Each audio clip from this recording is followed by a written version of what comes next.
Agrimercado, é o mercado agrícola no meio do dia, aqui no seu canal AgroMais, 24 horas de agroinformação.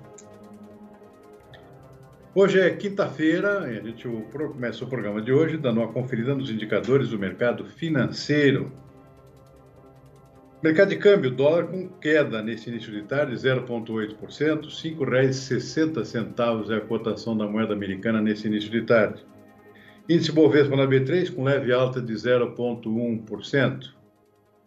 Lá fora, bolsas americanas com índice Dow Jones caindo um pouquinho, 0,1%. Na Europa, índice DAX da Bolsa de Frankfurt fechando aqui com alta pequena, 0,1%. Na China, a Bolsa de Xangai já fechou há bastante tempo, alta de 0,1%. Portanto, poucas oscilações nos mercados de ações, tanto lá fora quanto aqui no Brasil, nessa quinta-feira, pelo menos por enquanto. Petróleo com leve queda nos mercados internacionais, 0,6% na Bolsa de Nova York, petróleo tipo WTI. Em Londres, o tipo Brent, que é referência para o mercado internacional, inclusive para o nosso aqui no Brasil, com uma leve queda de 0,3%. Preço oscilando numa faixa de 59 a 63 dólares o barril, dependendo da bolsa que se tome como referência. Dólar index lá fora caindo. Mas o dólar aqui no Brasil praticamente está acompanhando o mercado internacional de moedas. Dólar index, que é aquele indicador que mede o valor da moeda americana em comparação com outras moedas fortes, queda de 0,4%. Mercado do ouro, alta de 0,8%, 1.755 dólares a onça Troy.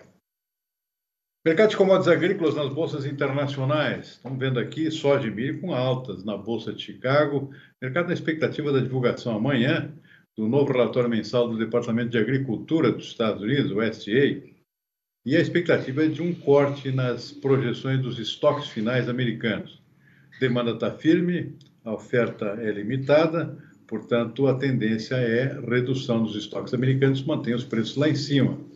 Soja estava subindo agora há pouco 0,3% em Chicago, mas milho subindo bem mais, até porque a expectativa aqui é de um corte possivelmente maior nos estoques americanos, além de preocupações com a segunda safra aqui no Brasil, que tem muito chão para correr ainda pela frente, tem a expectativa de clima aqui que precisa ser muito favorável, porque o plantio atrasou bastante, então uma safra um tanto vulnerável a condições climáticas, por exemplo, de falta de chuvas, no mês de maio, quando o estágio das plantas ainda estiver atrasado e bastante sensível à falta de chuvas, sem contar a possibilidade de geadas precoces também no sul do país.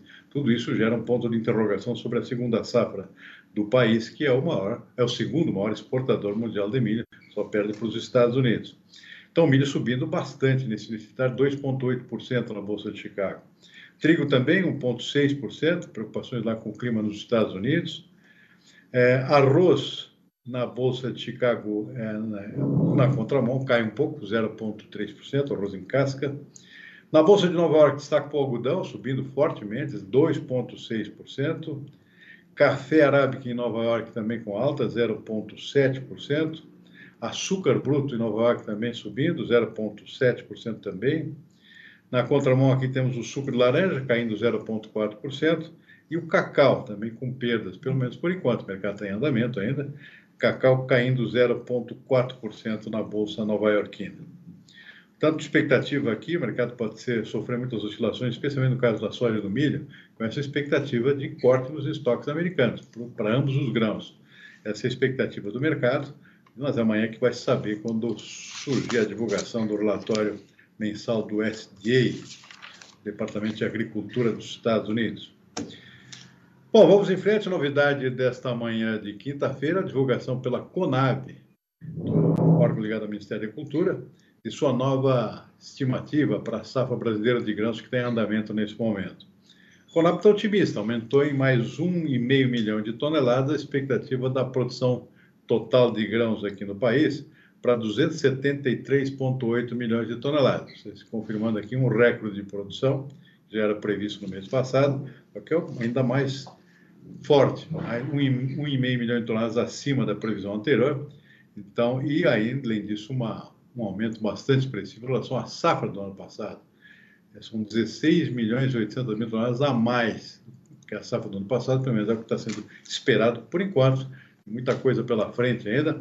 Soja, sim, soja que está se encaminhando para o encerramento da colheita, a previsão da Conab melhorou um pouquinho para 135 milhões e meio de toneladas, 400 mil toneladas a mais do que previsto no mês passado, e cerca de 10 milhões e 700 acima da safra do ano passado. O grande salto na produção aqui é a soja. Realmente, no ano passado teve problemas com a safra do Rio Grande do Sul, né? Uma safra pequena, problema de seca. Esse ano está mais ou menos normal a safra nacional, mesmo com alguns problemas que aconteceram por excesso, por falta de chuvas em algumas regiões.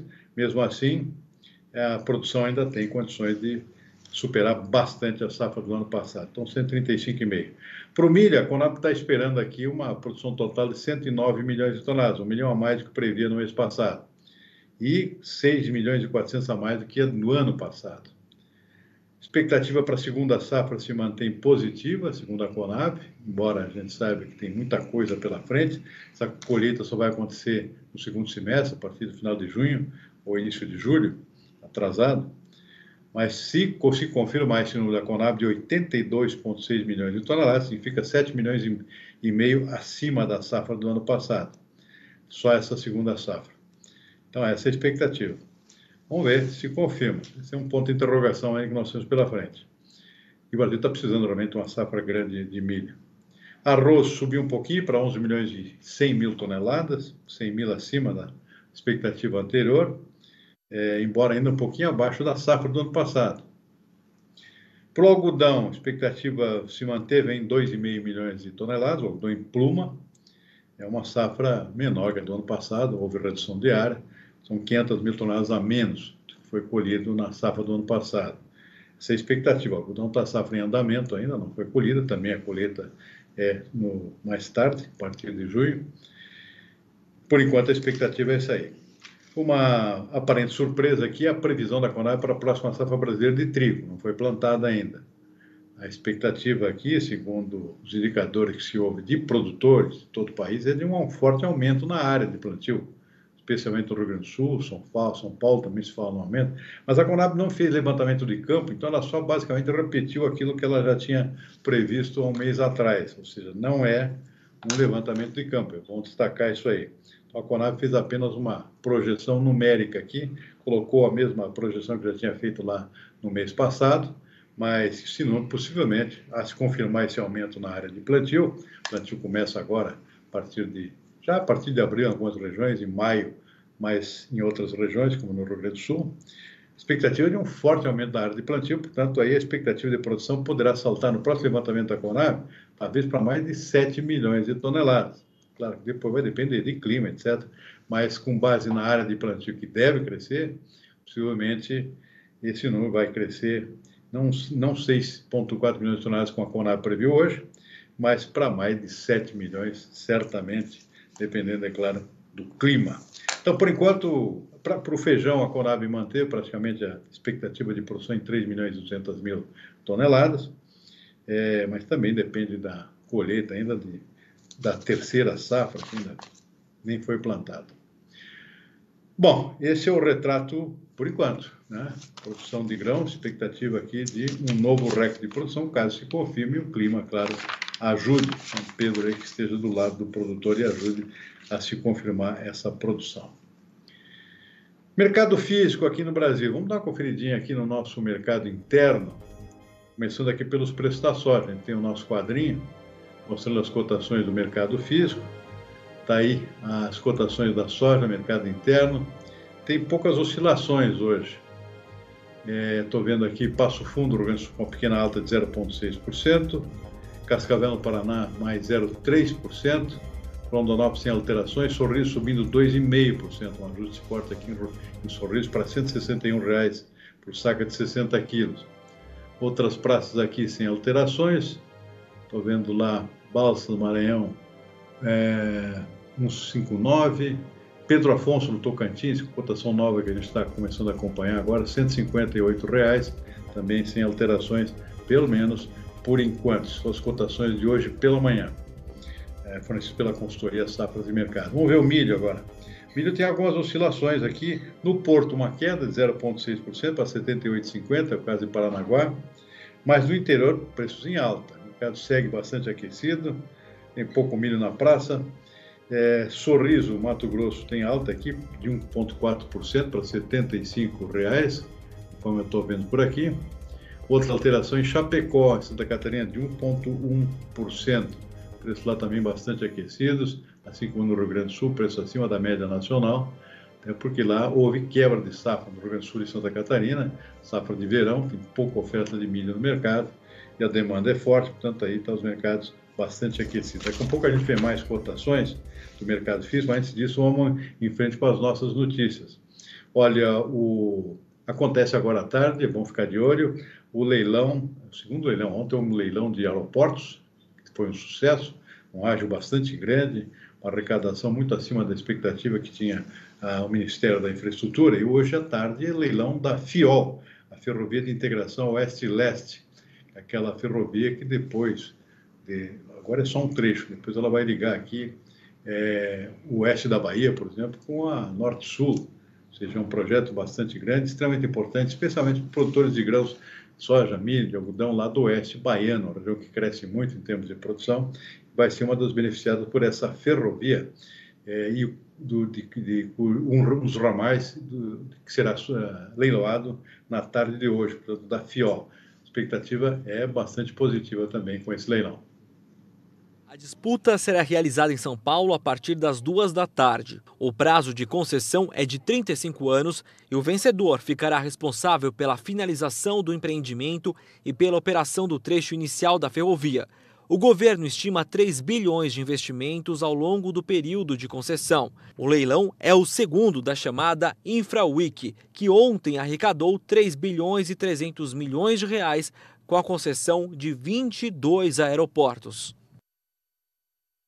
E o presidente Jair Bolsonaro se reuniu ontem à noite em São Paulo com empresários importantes aqui da economia nacional e quando foi cobrado em relação aqui à aceleração das vacinações, ele se comprometeu realmente a uma aceleração das vacinações para poder fazer com que a economia volte a rodar com mais velocidade, que hoje está realmente bastante prejudicada pela paralisação de vários setores aqui, com os lockdowns em algumas áreas. Então, é preciso aqui uma aceleração das vacinações para a economia começar a andar. Vamos ver a notícia. Ele se comprometeu. O encontro foi nessa casa, num bairro nobre da capital paulista, onde mora o Washington Sinel, empresário do ramo de segurança. Além do presidente, participaram os ministros Paulo Guedes, Fábio Farias, Tarcísio de Freitas e Marcelo Queiroga, e 21 empresários de vários ramos de atividade. Durante o jantar, os empresários deram apoio à vacinação em massa como forma de controlar a pandemia, tese que tem sido defendida pelo ministro Paulo Guedes. Eles também agradeceram os programas do governo, que garantiram empregos e ajudaram muitas empresas a atravessar as dificuldades em 2020. Na semana passada, neste mesmo local, empresários se reuniram com o presidente da Câmara, Arthur Lira, e do Senado, Rodrigo Pacheco. No fim do jantar, o ministro das Comunicações e o dono da casa disseram que todos estão alinhados. Este é um momento ímpar na história do nosso Brasil, a vacina, e ter uma agenda econômica positiva, buscando resultados. É isso que nos interessa. E o recado foi muito claro. Eles estão muito satisfeitos com esse novo Congresso, com o presidente Arthur, com o presidente Rodrigo Pacheco, trabalhando em sintonia total com o presidente da República. Eles apoiam tanto o presidente como também os nossos ministros. Outro tema debatido nesta noite foi a compra de vacinas pelas empresas. Nesta quarta-feira, a Câmara dos Deputados concluiu a votação do projeto que autoriza a iniciativa privada a comprar vacinas para aplicar nos empregados e colaboradores, seguindo a ordem de prioridade do Plano Nacional de Imunização. As empresas terão que doar a mesma quantidade que usarem ao SUS. Poderão ser importadas vacinas autorizadas por agências internacionais, mesmo sem o aval da Anvisa. A compra poderá ser feita diretamente pelas empresas ou por meio de consórcio. Agora a proposta será enviada para votação no Senado. O ministro Marcelo Queiroga comentou. Desde que haja uma aprovação de legislação pelo Congresso Nacional, isso será possível. Os empresários são livres para comprar. E aconteceu nesta quarta-feira um encontro entre ministros da Agricultura de toda a América do Sul, ministros sul-americanos. A ministra da Agricultura brasileira, Tereza Cristina, participou da reunião. A reunião ocorreu para discutir como usar os sistemas agroalimentares de forma cada vez mais sustentável, já que até 2050 o mundo deve ter 9 bilhões de pessoas e é a agricultura que tem o grande desafio de produzir alimentos para essa multidão inteira. Esse assunto vai ser o tema da Cúpula sobre Sistemas Alimentares, que vai ocorrer em setembro deste ano. O evento vai ser promovido pela Organização Nacional das Nações Unidas. O Brasil, junto a outros países da América do Sul, deve discutir até lá uma posição conjunta sobre esse importante tema. Para a ministra da Agricultura, Tereza Cristina, que participou da reunião, o papel das nações sul-americanas vai ser de protagonismo na produção de alimentos sustentáveis. Isso porque ela enxerga a agricultura como parte da solução e não do problema, como muitas vezes é colocado. Até setembro, outros encontros parecidos como esse devem ocorrer. Vamos continuar acompanhando. E a ministra da Agricultura, Tereza Cristina, participou nesta quarta-feira também de uma reunião com a equipe do Ministério de Ciência, Tecnologia e Inovações, comandada pelo ministro Marcos Pontes. No encontro foi firmado um acordo de cooperação entre os dois ministérios, visando aqui investimentos em pesquisa, desenvolvimento e inovação no setor agropecuário. Quando assinamos esse ACT e essa caixa de ferramentas se abre para o agro brasileiro, que é uma potência, vocês não sabem o que isso vai significar em termos de pesquisa, inovação e novas tecnologias que virão para esse segmento que vem fazendo a diferença no nosso país. Então, aqui, hoje, o início, nós já fizemos lá atrás, mas hoje, com certeza, General Valdemar, nós vamos iniciar uma nova etapa, né? Mais coordenada entre os nossos ministérios e o FINEP, a FINEP, que tanto tem feito pelo país. E agora, juntos, vamos fazer pelo agro brasileiro. Nós temos aí a responsabilidade de alimentar mais 40% da população de alimentos para a população mundial, que em 2050 serão 9 bilhões de pessoas. Então, nós precisamos correr. E esse tipo de parceria é que vai fazer o aumento da produtividade da agricultura brasileira cada vez mais. Nós temos que produzir volumes maiores com as mesmas áreas. E eu tenho certeza que essa parceria é vencedora. Então, aqui, a nossa alegria, a nossa gratidão e, enfim, a nossa esperança de um futuro cada vez mais promissor para a agricultura brasileira e para o nosso país, para o nosso Brasil. E a notícia positiva aqui da contratação de crédito rural aqui que tem andamento no país, contratação que cresceu nada menos que cresceu mais de 20%, na verdade 22% nos primeiros 9 meses do atual ano safra. Os recursos específicos para investimento, por exemplo, que isso chama bastante atenção, cresceram mais ainda, cresceram em cerca de 43%, atingindo cerca de 53 bilhões de reais. É o produtor investindo. Entre julho de 2020 e março deste ano, a contratação de crédito rural somou 169 bilhões 440 milhões de reais, alta de 22% na comparação com o mesmo período da safra anterior. Do total, quase 91 bilhões foram destinados para custeio, 53 bilhões para investimentos, cerca de 15 bilhões para comercialização e pouco mais de 9 bilhões para industrialização. As contratações por meio do PRONAF, Programa Nacional de Fortalecimento da Agricultura Familiar, e do PRONAMP, Programa Nacional de Apoio ao Médio Produtor, cresceram 11%. Também houve alta na contratação por outras modalidades. De acordo com o Ministério da Agricultura, o crescimento da demanda por crédito rural, especialmente para investimentos, é reflexo do bom momento do setor agropecuário, que registrou aumento nas exportações, novo recorde na produção de grãos e no valor bruto da produção, estimado em mais de 1 trilhão em 2021. E vamos para a segunda parte do nosso mercado físico, preço hoje pela manhã nas principais praças de comercialização do interior do país. Hora de ver o preço do boi gordo. O preço do boi gordo aqui nas praças de comercialização aqui do interior do país. Preço em Araçatuba aqui, estável em R$ 320. Estou vendo alterações positivas aqui em Campo Grande, R$ 307 arroba, alta de 0,3%. Cacoal, lá em Rondônia, uma praça nova que a gente passa a acompanhar aqui, R$300 pela arroba. O mercado segue bastante aquecido, o mercado físico, também no próprio mercado futuro, que está puxando os preços também, em função da escassez de boi no mercado, um assunto que a gente vai conversar daqui a pouquinho. Café, preços do café estáveis nesta quinta-feira, pelo menos até amanhã de hoje, R$710 no sul de Minas, o Arábica, 720 no Cerrado Mineiro, 515 na zona da Mata Mineira, Conilon em Vitória 440, Oeste Paulista aqui 690 pelo Arábica, sem alterações aqui, pelo menos até amanhã de hoje. O que mais? Temos também o arroz, vamos para o arroz. Arroz no sul do país, arroz em casca com uma leve alta de 0,1%. Vendo aqui preço em Santa Maria, R$ 86,95. Dom Pedrito, lá no outra praça nova que a gente está começando a acompanhar, que é no sul do estado, lá na fronteira com o Uruguai, R$ 84,20. Saca de 50 quilos do arroz em casca. E para finalizar temos o algodão. Preços do algodão aqui com pequena alta de 0,2%. Estou vendo aqui preço da pluma em libra peso aqui em São Paulo, capital, R$ 4,76. Muito bem, vamos em frente. Olha, nós vamos ficando por aqui com o nosso agrimercado dessa quinta-feira, lembrando que voltamos às 18h30 com o Consultor Agromais e com o fechamento dos mercados e novas informações de interesse do nosso agronegócio para os produtores de todo o Brasil. Uma boa tarde e até mais.